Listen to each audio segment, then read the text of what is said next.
of your good governance and public accountability program, Have Your Say, coming to you on the network service of Radio Nigeria. My name is Olayemi Daniel, welcoming you on board.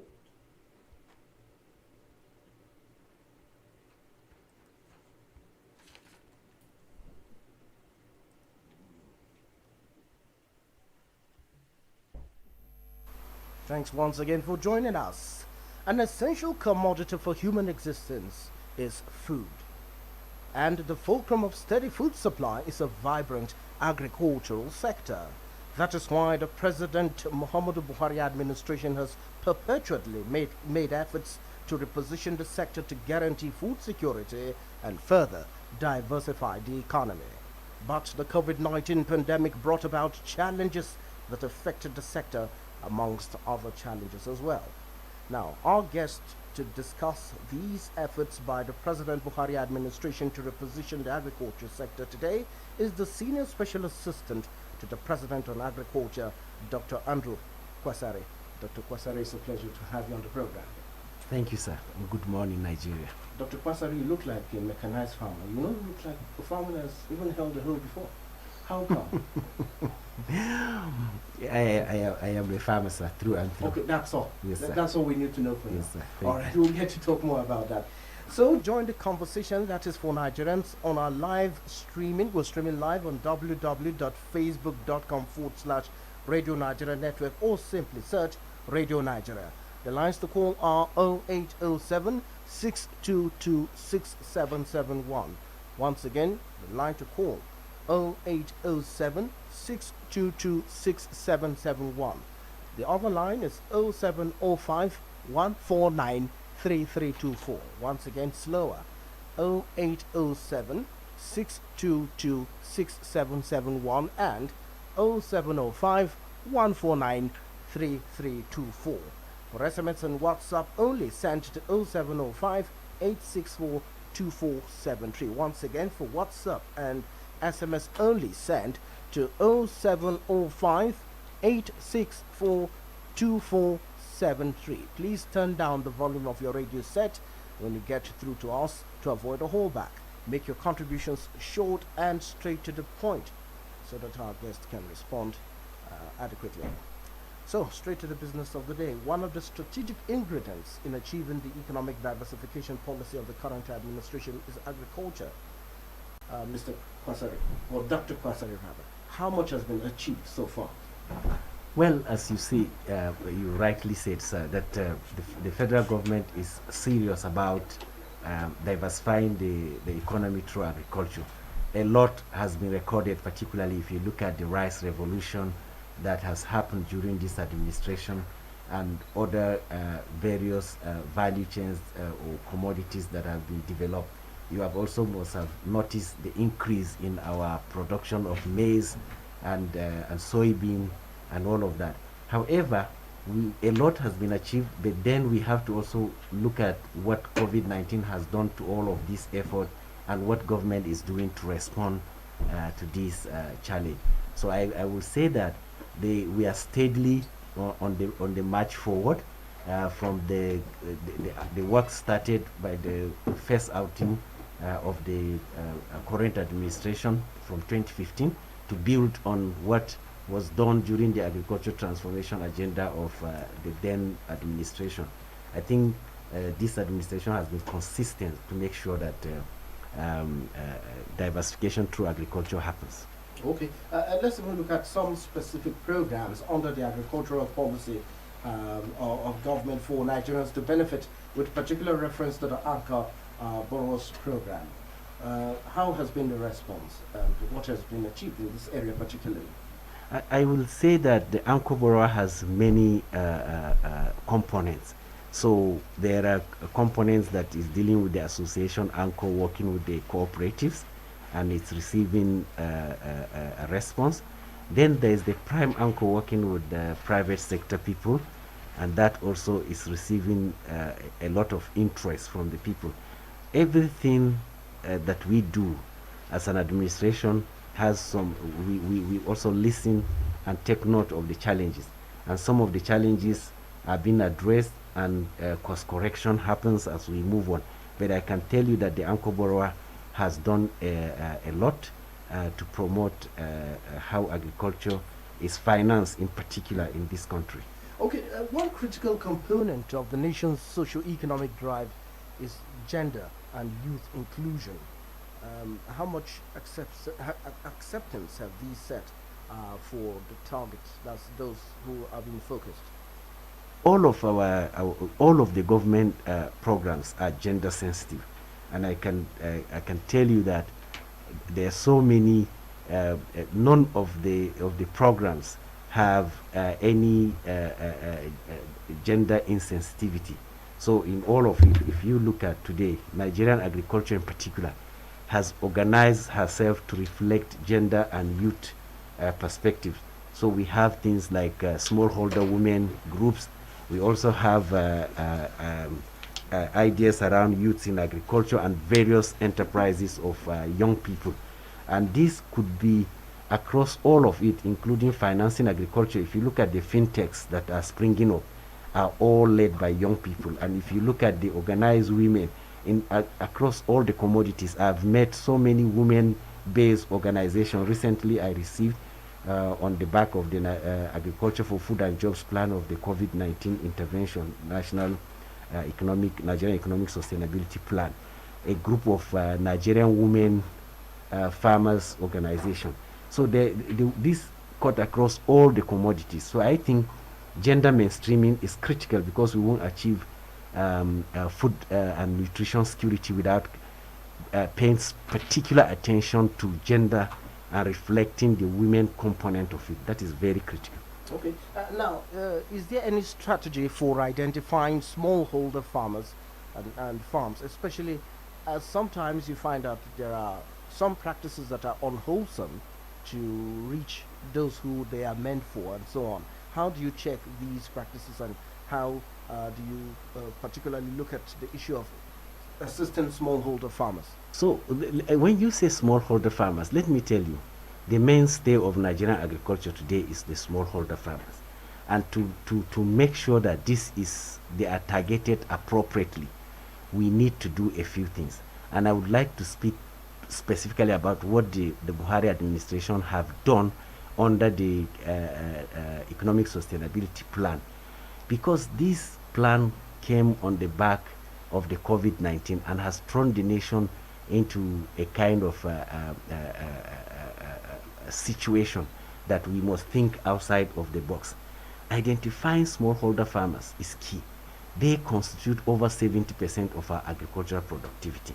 So what has been done so far now is that the administration has earmarked money, and under the leadership of the Honorable Minister of Agriculture, the Federal Minister of Agriculture has deployed thousands of young people, and they're in every community. You can verify that every local government trying to register farmers, small or large, but to tie a farmer to his farmland with specific reference.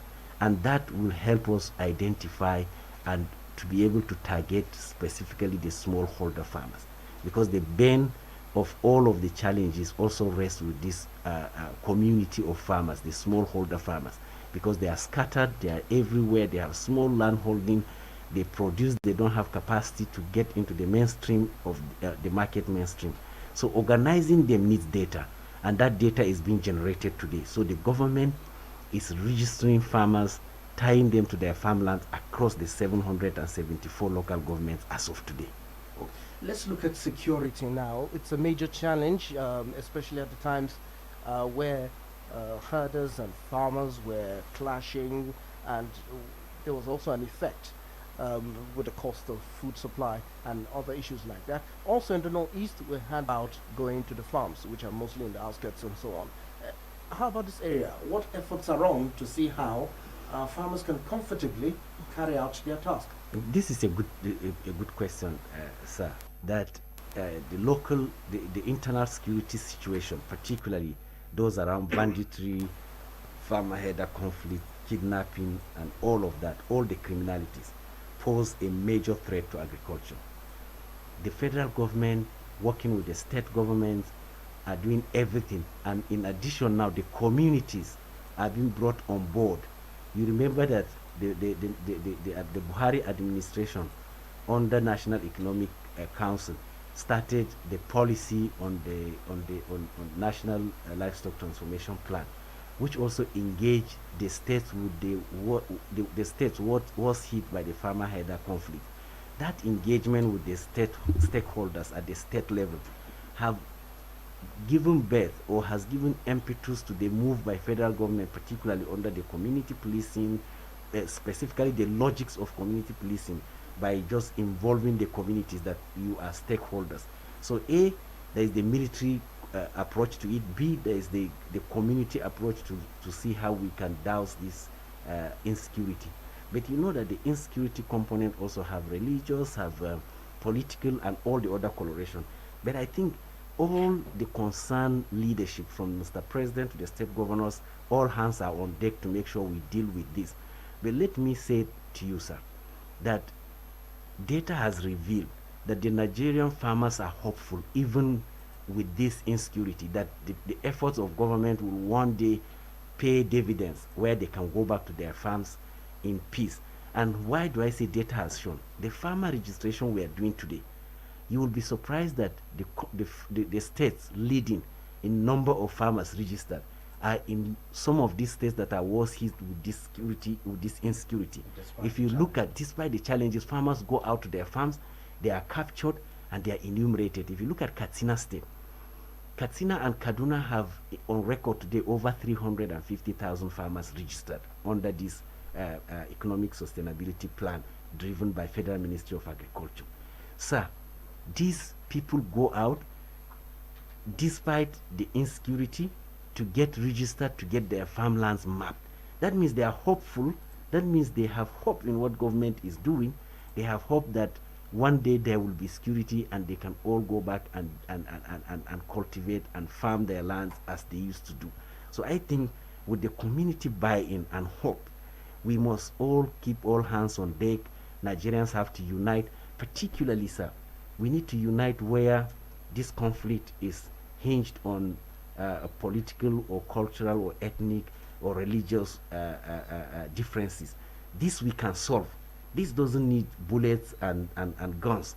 We can solve it through dialogue. We can solve it through agreeing that this is a problem for this country. The ones that have to do with criminalities, kidnappers, bandits, and all of this, the military should be left to deal with that heads on, the way Mr. President has directed. But I think the community involvement to solve the larger component of this insecurity, hinged on religious, ethnic, political differences, we can galvanize the country because the people are hopeful. The ordinary farmers want peace and they want to go back to their farmlands. Correct. Now, at some point, every farmer wants to move up the ladder and get to even large-scale farming and make more money and also contribute further to the economy. How soon do we hope to see our smallholder farmers to now become mechanized, to have harvesters, planters, tractors, tillers, and so on, to even employ more hands and so on? What is the hope? This is very important. This is a good question. And so let me tell you, sir, where every country must think through her own strategy. The strategy we need to adopt as a country is, first and foremost, the upscale movement to large holding is not an antithesis to our development as a people. It's not against our development. But the first thing we need to do strategically is, how do we do four things to the 70% and counting holders or owners of agriculture in Nigeria today, the smallholder farmers? What's the difference between a smallholder farmer and a large-scale commercial farmer? Really, sir, if you ask me, for us as a country, the smallholder farming is where we need to do four things. One, we need to be able to increase the yield per square meter. It's not how large the size of the farmland is. It's increasing the yield. Once we can increase the yield per square meter of land, it will give more income. That translates to more yield per hectare. To do that, sir, we need to make sure that there is strategic support in terms of extension advisory and demonstration work targeting smallholder farmers. We need to immediately remove post-harvest waste and losses, particularly where we have 70% and counting losses on some commodities that are being farmed by smallholder farmers. There is no other magic to remove post-harvest loss than linking what the smallholder farmers produce to market. Therefore, we create production to demand linkage, and this we can do easily in this country. That will save more money to the smallholder farmers. And thirdly, sir, we need to connect the smallholder farmers to funding. And to connect them to funding, we need to cap it. The fourth thing, we need data of the smallholder farmers. Where are they? Imagine what the federal government have started. Today we have registered in excess of 5 million farmers. Imagine nationwide. Imagine if moving forward with this database, federal government with state government strategically plan an upward move in income to the households that are involved in this smallholder farming today, by removing the losses, by increasing their yields, and tying all of this into the demand, or the demand in the urban areas. We will achieve the same thing that would have happened on a large scale organized corporate farming. In addition, sir, we will achieve what we wouldn't have gotten from the commercial large scale farming, that we will remove from poverty the millions of households that are tied to smallholder farming today. By steadily increasing the income per square meter per hectare of land, we will get these people out of poverty. Now, this purchasing power given to these people through this organization on the back of data will now place some people that have better business organization to buy out and to increase their land holding and all of that. So gradually, the children of these poor peasant farmers today, who are able to go to school because there is additional income in the family, may not come back to subsistence. They will go to other services or organized private sector and all of this. So gradually land will be organized by other people that can manage more. So I think I want us to find a systematic way with no poor farmer left behind by doing few things. Government have started it.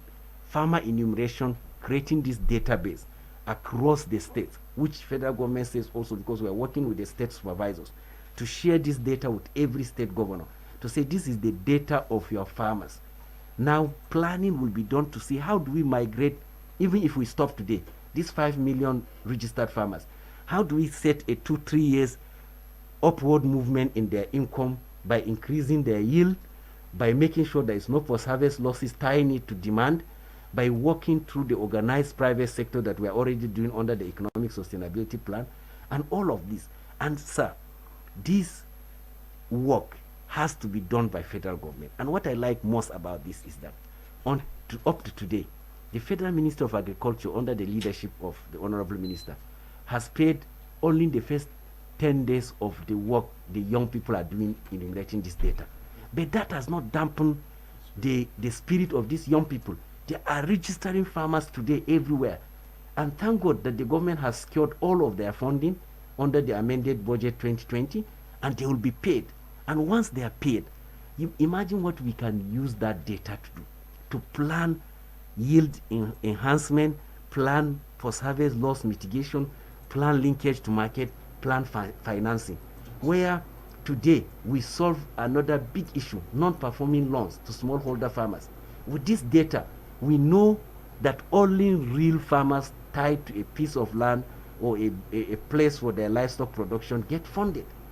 So this, for me, COVID-19 has shaken the polity to the extent that government has used this opportunity to aggressively lay the foundation for migrating the smallholder farmers from poverty to level of livelihood that can let them live with dignity. Secondly, we will see migration also from smallholder farming to large-scale farming, because we are creating change from within, and expertise and entrepreneurial spirit will lead the day.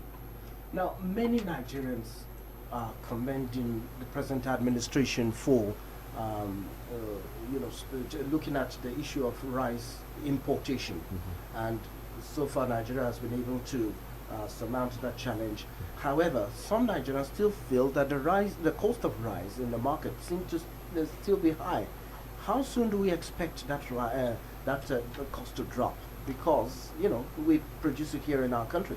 Let me tell you one thing, sir. One of the key things that came out from the analysis, rapid analysis done by the Economic Sustainability Plan in crafting the Nigerian Economic Sustainability Plan for the agri sector, was that we have foreseen that there will be a lot of disruption, and we need to do something to make sure that we correct this. So the rising prices of rice today is not unconnected with the anticipation, the global anticipation that the prices of food will change on the back of COVID-19. It is, and in our analysis, we have created the scenario that says one or three things might happen.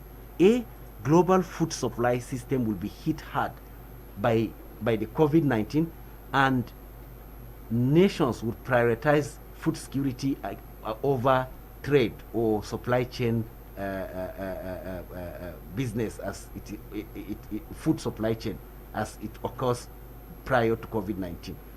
B is that even if Nigeria wishes to import, there may COVID-19 also, with the consequence of it on oil prices, will limit our capacity to do that. And besides that, we also anticipated in the beginning of this COVID-19, there was complete lockdown, even on movement of inputs and all of this.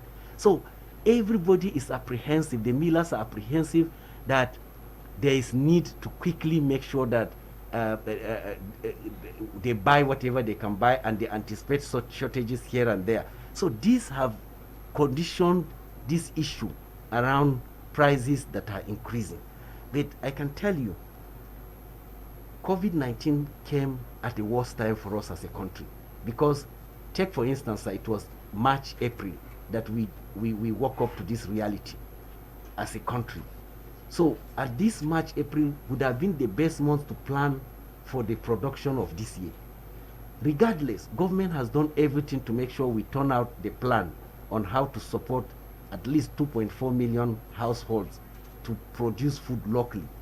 This all put together creates the uncertainty. But I can tell Nigerians that with what the administration is doing, we will come out of it, and that the prices of this food will begin to come down. And if you look at it, sir, historically, the months of July and August, we've always had higher food prices, because these are the times also that everything is green, nothing is being harvested and all of that. So I am not very worried about the current spike.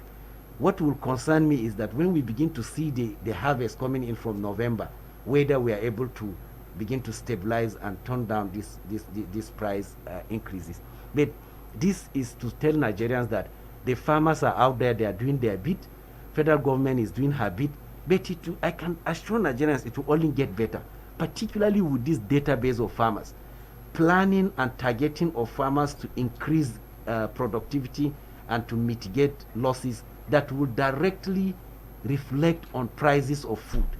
Because if you can get all that is harvested into the market, if the supply meets up with the demand, then we will see prices come down. And we are doing everything to make sure that the ecosystem is organized, and we need data. And federal government has taken the first right step. Get the data, requisite data, representative data across 774 local governments of the farming population. All right. If you're just joining us, the program is Have Your Say, coming to you live on the network service of Radio Nigeria. And today we've been speaking with a senior special assistant to President Muhammadu Buhari on agriculture. That is Dr. Andrew Kwasari, who is speaking on the giant administration in repositioning the sector. After the break, we'll be opening the phone lines so that Nigerians can be part of the conversation. The lines to call are 0807 622 6771 and 0705 149 3324. The lines again, 0807 622 6771 and 0705 149 3324. We'll go for a short break. We'll be right back. Radio Nigeria, uplifting the people, and uniting the nation. Let's have some peace. Nigerians are peace-loving and hard-working people. And countries only develop and grow when there is peace and stability. There are different kinds of problems in every society, and so in every country. If there are problems here, Nigeria is not an exception. There is no society, no country where violence and public disorder has solved that problem. No matter the problem, no matter the issue. Let us sit down like brothers and sisters. Use dialogue to resolve the problems. Remember, you have to give account of every action you take, if not here on earth, then before your creator. Please let us work together for a peaceful Nigeria. Let us work together. Nigeria will be great. Fellow Nigerians, follow the instructions on social distancing. The irresponsibility of the few can lead to the death of many. Your freedom ends where other people's rights begin. This is not a joke. It is a matter of life and death. Radio Nigeria, uplifting the people and uniting the nation. Yes, indeed, if you're just joining us, the program is Have Your Say, coming to you live on the network service of Radio Nigeria. And we've been discussing, like we said earlier, the Senior Special Assistant to the President on Agriculture in person of Dr. Andrew Kwasari. Now, it's now time for us to take phone calls from Nigerians. The lines are open. We have our first caller. Good morning. Hello? Good morning. Oh, yes, good morning. Good morning. Yes, good morning. We can hear you. Please go ahead. This is Bishop Iso. Yes, Bishop Isong. Good. This is Bishop Iso from Sabuguda and Edo State. Yes, please go ahead. We can hear you. Hello, we can hear you. Go I ahead. agree this senior special advisor to the president on agri. Thank you. I can hear you, sir. Go ahead. I think it is a very laudable program we have on board there. So I think my only take on the matter is that they should really talk of mechanized farming. This issue of cutlass and hoe, it does not favor us at all. That is in the olden days. Modern times now, we talk of mechanized farming. And again, we talk of this issue of farmers' headers clash. Here in those states, we do not talk of farmers' headers clash. What we talk of is headers. We are using the cows to destroy the farmers' crops. And I think the federal government should really take action on that. Let the Secretary of Police give order to all the commissioners of police that any headsman whose cows destroy any farmer's crops, that headsman should be made to pay for the crop destroyed, so that at least many of us will be encouraged into going into farming. Again, I think we need silos so that we can preserve the food we produce. So in as much as we continuously produce food without having the storage facility, it will not offer well for us. Right, thank you. God bless all of you. Thank you very much. The special advisor wants to respond immediately. Then we'll take the next call. Yes, please. Go ahead. Yes, this is very important. No, let me take this, please. This is very important because the bishop, you raised a fundamental question, mechanization. And let me use this opportunity to tell Nigerians that you must have read in the past 4 years, the Buhari administration spent the time to design the mechanization program where the government, Federal Executive Council in May approved the borrowing of $1.2 billion from Brazilian government, from government to government in kind, in order to support mechanization. That program actively now is before the National Assembly for approval of the borrowing plan, which even yesterday we had meetings on it, to make sure that in every local government there is an entrepreneur who will be equipped with in-kind loan to sell mechanization services to smallholder farmers and large-scale farmers across the local government. This is, for me, the strides of this administration. This plan called the Green Imperative will revolutionize the whole of the agricultural and remove the hoe and cutlass that the gentleman bishop raised.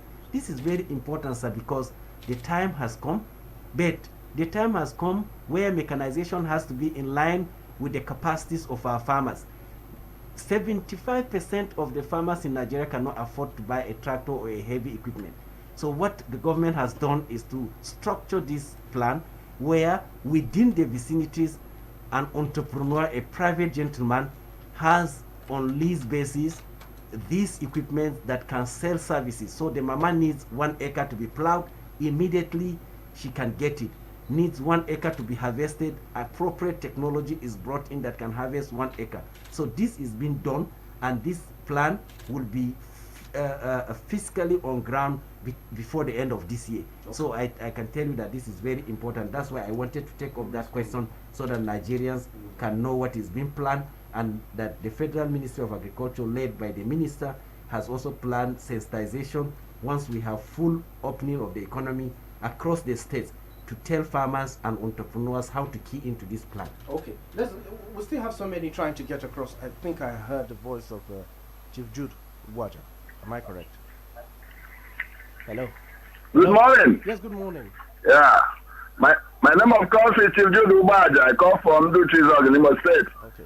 Diversification program, especially through massive investment in agriculture, remains a sine qua non for actually improving our economy, already adversely affected by the COVID-19 pandemic that is ravaging the whole world, Nigeria inclusive. There is no doubt that we cannot get it right in this sector to put food on the table of every Nigerian and improve our economy if we do not mechanize our agriculture to produce food in abundance, together with establishing agro-aligned industries that can use them as raw material to produce finished products in abundance for domestic and export purposes, and generate enough revenue that can be used to grow our economy. I therefore enjoin the federal government to take seriously this mechanization of our agriculture and encourage joining farmers with bones, with longer period of moratorium, together with provision of farm inputs by fertilizer, improved seedlings, fungicides, herbicides, and others to realize bumper harvest and make agriculture, attractive to our youth. That would even encourage them to form cooperative combines to access loans from even financial institutions to produce food in abundance for export and domestic purposes, that we grow our economy to an unprecedented level. Thank you very much, and God bless you. Thank you, Chief Jude Waja. Thank you so much. Hello. Hello. Yes. Good morning. Hello. Name? Yes. Good morning. We can hear you. Your name and location, please. Yes, sir. Your name and location, and then go ahead. We can hear you. My name is Fiase Mutum. Fiase Mutum. Yes. Please go ahead. Thank you. I'm calling from the full basket of the nation. Okay. Hello. Hello. We can hear you. Go ahead. Okay. Good morning to you. I think yes. I appreciate him so much. I want to say that this program is timely. I haven't seen the efforts of the present government in diversification to agriculture.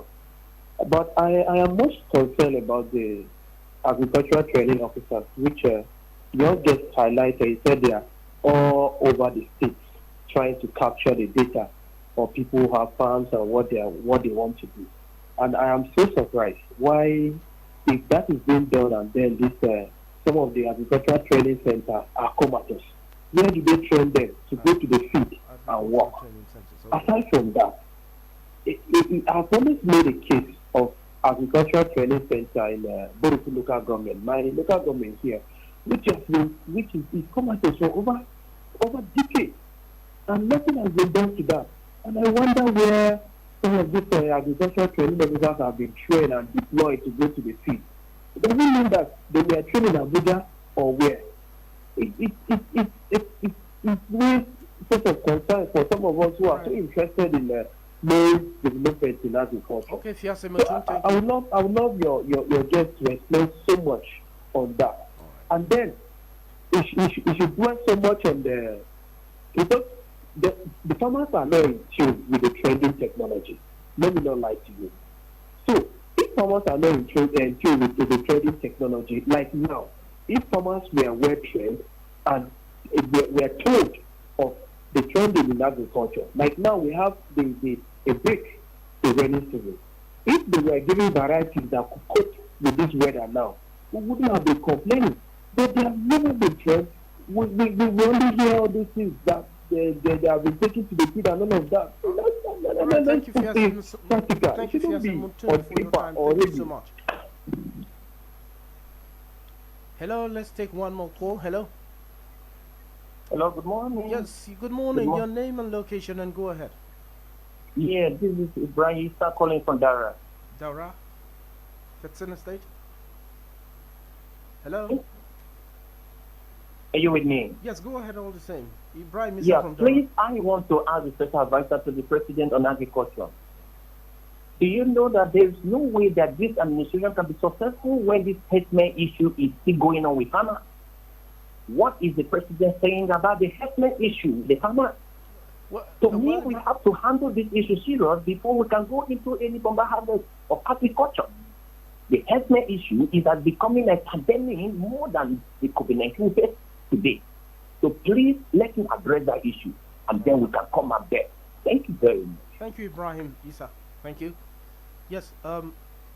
Just one more. Hello. Hello, good morning, Daniel. Yes, good morning. It's Adaono calling from Jos. Hello. Yes, we can. Hello. Go ahead, we can hear you. Okay, now I want to remind myself of what the last caller said.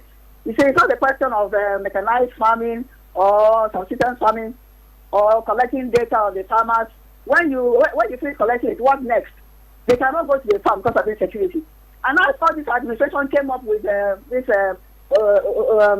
ranching thing or whatever. I forgotten what they called it. You know, let them ranch cattle. This idea of saying if cattle are going to somebody's farm and eat up the crops, you make them cage this and that. That will even further fuel more violence. So I think the best thing to do is to ban open grazing. Let him have the political will and ban it, and then let them embrace ranching. Do it in such a way that they can now do those ranches and then make the farmers pay those that cannot afford to have one because it's capital intensive.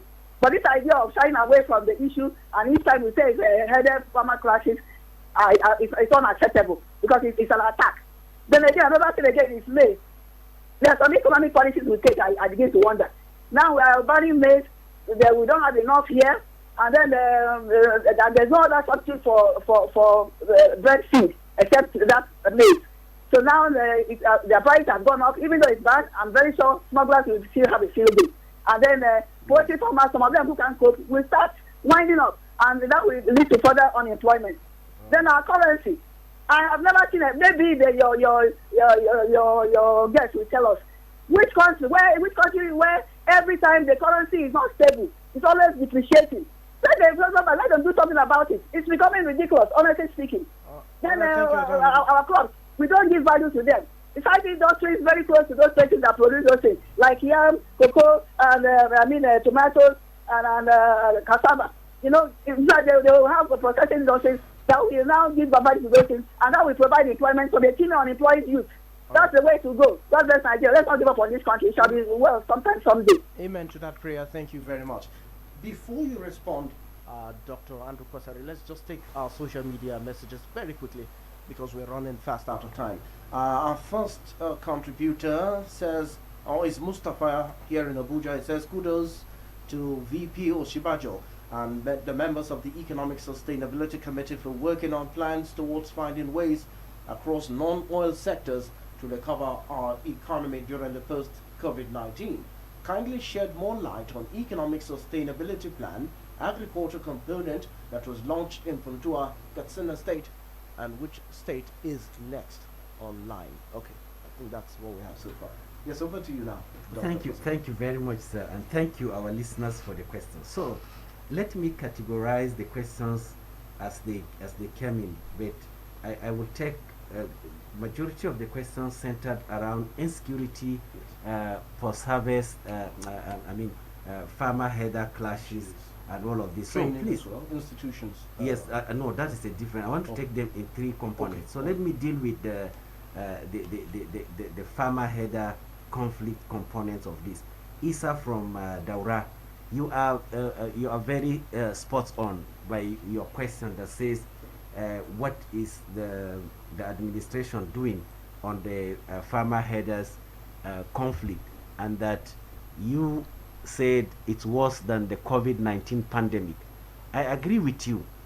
But sir, I want you also to recall that this administration in 2019, having spent over a year consulting with the state governors, developed a 10-year plan, the National Livestock Transformation Plan, which Mr. President has given his full backing, and work had commenced in earnest in Gombe, Adamawa, Nasarawa, Plateau, Taraba, Benue, before the COVID-19 lockdown.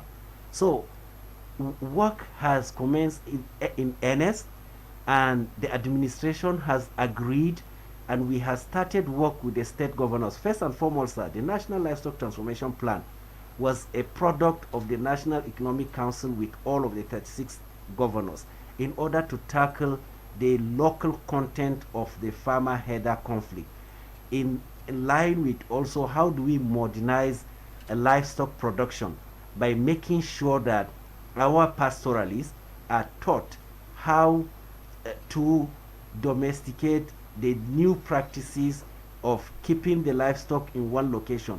After we analyze all of the driving factors of the farmer-herder conflict, and again, as I said in my opening speech, the ones that we put together as the political, the religious, and the ethnic factor in one basket, then face the resource component. And the pastoralists move around in search of feed and water. So we said the first thing the plan must do is to look at the available lands which are in these degraded grazing reserves scattered across all the 19 northern states, including the person that asked concerning Edo State. How do we deal with these lands to teach our pastoralists how to grow pasture, how to conserve water, such that they don't go in search of these that will take them into conflict with their neighbors? And with that will come the next phase of the plan to improve the breed of our local cattle to give us that requisite milk and beef. So the plan is very strategic.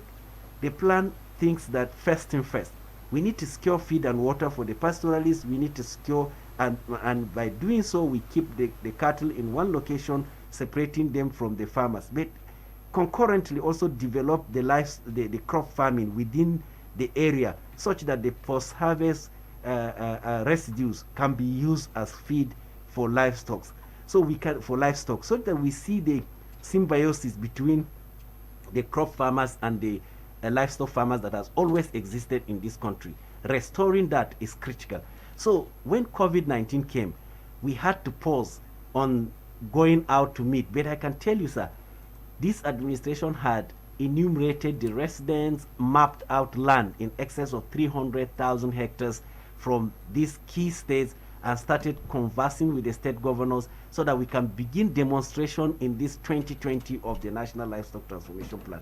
So that plan is still on, and government is doing everything. The Honorable Minister of Agriculture and Rural Development is on top of it, and we will make sure that we find solution to the productive and resource component of this conflict, while the communities, the leadership of religious and political will work to solve the ethnic, religious, and political constraints, and the military will deal with the criminals and the foreign headers that cause all of this, that add to this injury or solve to this injury. Let me move quickly to the issue of the training. My gentleman from Imo State, not Imo. Yes, State? Yes, from the Agric Training Center, yes, in relation to the enumeration ongoing. Sir, the young people today that are helping us to enumerate farmers and to tie farmers to their farmland have received adequate training on using the devices, the digital devices. First of all, they are all graduates of the Empower program of this administration, those in batch A and batch B of the Empower. Those people are not extension workers as of today, but they are good because they have technologies, they have devices, and we developed an app through which they were trained online. And all of this was done during this COVID. We didn't have any physical contact with them. They were trained online. So the work they are doing is not, they are not trained to go and advise farmers. They are trained to identify a farmer. You stand on your farmland, they take your photo, they take the coordinates of your farm, and the app calculates the total area of your land. And we have that documented against your name so that planning can be done with specific data. In addition, sir, the Federal Ministry of Agriculture, the Honorable Minister of Agri, have said he plans to convert 75,000 of these young people who are out there doing this exercise to send them to the training institutions like the one you mentioned. So there is an active plan from the Honorable Minister and the Director Extension and all of the directors and the Permanent Secretary to take, after this enumeration of farmers, these young people to receive adequate training in the so-called comatose training institution. So based on their states where they are, they will be sent to this training institution, and then you will certify them to become extension workers. 75,000 of them will benefit from that, and this plan is also part of the job creation under the COVID-19. There's 75,000 yes, 75,000 young people who are involved in this Empower Agro, who are currently enumerating farmers. But the skills they have now is to enumerate farmers, and they have the devices and the skill. So the last comment around prices of food, I think we've dealt with, and then the issue of maize prices and the currency devaluation and all of that. I think the only one I've not dealt with is for the gentleman from Funtua about, no, from Abuja, about the agriculture for food and jobs plan. What is, I should shed more light on what was launched in Funtua. Yes, I want to thank you that this plan, you know, as crafted under this emergency economic sustainability plan, has the plan from for within 12 months to reach out to 2.4 million households and equivalent to 2.4 million hectares of land, to support them with resources in kind, that is input financing, in order to grow food, and also tie them to off-takers in order to remove post-harvest losses, as the other gentleman talked about post-harvest losses, which is key. So the launching in Funtua is the global launching, sir.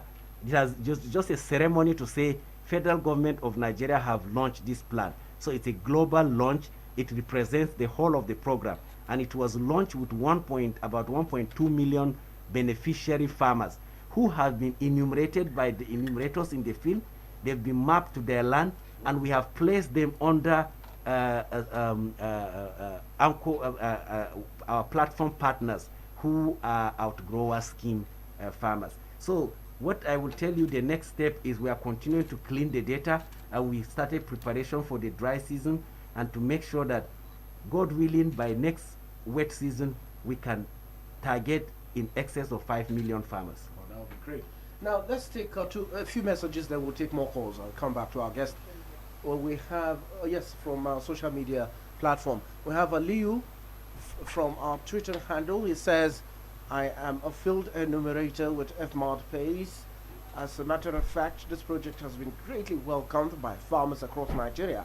What are you doing to rebuild the connection between the government and local farmers, as there's wide gap of communication? Then, okay, I'm sure you've noted that wide gap of communication. Mohammed Sani Mohammed, he says our Twitter handle is asking, from our Twitter handle, he says, what exactly is the date that enumerators get their labor?